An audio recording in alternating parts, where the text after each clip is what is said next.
than them. Hey, better the thing, we come for round them. You're the best.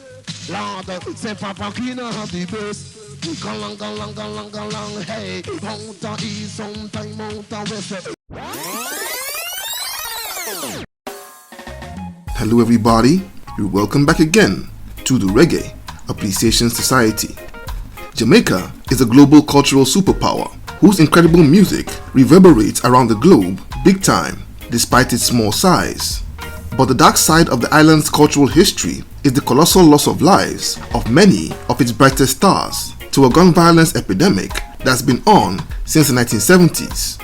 The list of superstars that Jamaica and indeed the world has lost to gun violence is simply staggering.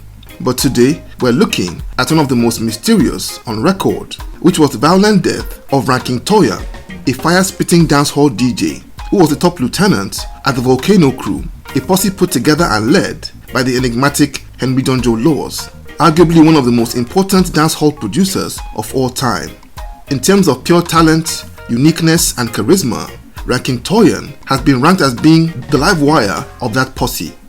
A rhythm rider by excellence whose intellect and wordplay easily places him among the greatest of his generation. He wasn't the most successful from a commercial point of view, but his influence and impact was bigger than his name. The Volcano Crew is credited with single-handedly carving out dancehall as a distinct subgenre of reggae music, especially due to the impact of his best-known names like Yellowman and Barrington Levy. But Jonjo Law's background and street affiliations with men of the underworld meant that the lines of music and mob were often blurred. The shocking murder of Ranking Toyan was at first thought to have been connected to a tussle over his gun. But in recent times, there have been new revelations about the circumstances that led to his untimely and mysterious passing. Let's take a look at the life of this dancehall maestro and the truth about what really killed Ranking Toyan. He was born by Reverend Everton Letts in 1955 in Kingston, and not very much is known about his early life, but we are sure that he was raised by his grandmother, and he grew up right in the middle of the city's vibrant musical explosion that began with ska and transformed into reggae all before he was 13. He came of age as dancehall was taking roots at the beginning of the 70s, and he would gravitate to the likes of U-Roy and the dancehall explosion, and began his career in music in 1974 as a DJ with sound systems like Socialist Roots and Romantic Hi-Fi at the age of 19. After releasing his debut single, Disco Pants, in 1979, he went on to unleash a slew of singles that established him as a hot up-and-coming DJ in the land over the next few years. Around that time, ex-political party enforcer turned dancehall producer Jonjo Laws was building a world-beating team that would change dancehall forever. He had discovered Barrington Levy, Ika Mouse, and Yellowman, who had all emerged as superstars. And in 1981, he added Ranking Toyan and the then 13-year-old Billy Boyo to his label and sound system crew. And it was under Jonjo's management that Toyan released his critical smash debut album, How the West Was Won, a 15-track masterpiece that featured the magic fingers of production wizard Scientist, the legendary Roots Radix Band, and the slick yet powerful toasting of Ranking Toyan. The dancehall scene was stunned at the incredible street credibility that shined through in the lyrics, while still overflowing with broad, intelligent takes on conscious topics. But my personal favorite track from Toyan in that year was Power With Me, a tribute to legendary Jamaican radio DJ Barry G, whose personal crusade saw reggae firmly accepted for airplay on Jamaican radio.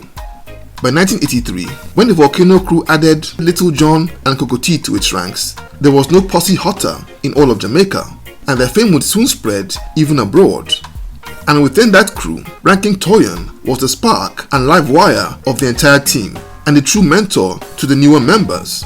In fact, Cocoa Tea's early hit, Rocking Dolly, was inspired by a stunt that Toyan liked to perform with his bicycle.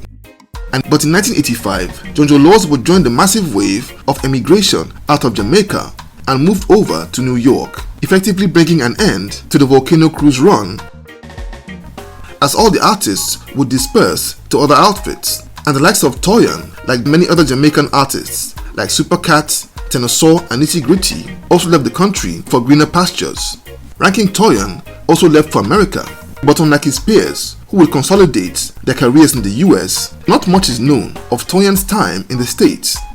He would record intermittently for some producers in New York, but it's been widely reported that he got involved in both the use and the trade of narcotics in what was the peak of the crack cocaine epidemic in America. Incidentally, the drug trade in New York was dominated by Jamaican gangs which were affiliated to John Joe's former crew, the Shower Posse. It's not clear whether it was voluntary or by deportation, but Toyan returned to Jamaica around 1989. He would dive straight back in to the Kingston music scene as a star and seasoned veteran, and would operate from his tough neighborhood of McCoy Lane in Kingston. And dabbling in the dark underworld and violent scene in Kingston is what ultimately led to his death. One night in 1991, Toyan was hanging out with Little John at a spot when some men outside signaled for him to come out and meet them. And Little John would sense that something was off and told him not to go, but he went anyway, and a few minutes later a shot rang out and Ranking Toyan was no more. The perpetrators were never caught, and the popular narrative about him being gunned down for trying to recover his pistol prevailed for years, and even got stronger when Little John revealed this in an interview in 2021. But in the last 1 year, several people close to Toyan, as well as old friends from his neighborhood of McCoy Lane in Payneland, Kingston, have brought new facts forward that suggests that Little John's perspective may have been limited.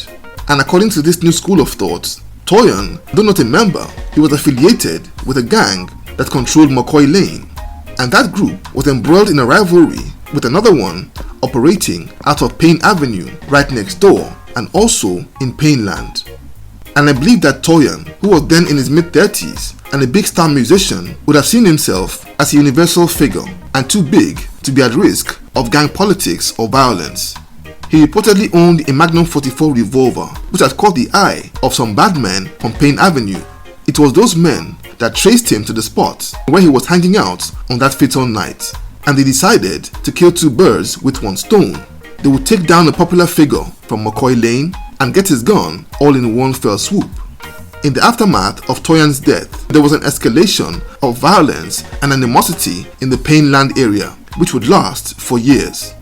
Toyan's passing stunned Jamaica and seemed to open the floodgates for the numerous tragedies that would hit dancehall and reggae artists in the 1990s, with the likes of icons like Panhead, Dirtsman and many others all falling victims to gun violence. There's a popular saying that the graveyard is the richest place because of all the unrealized potential buried there, and the sad end of Ranking Toyan and many of his peers taken before their time demonstrates how true this saying is. So there you have it. Thank you for watching this video today. Please leave a like, subscribe, and until next time, Jah bless.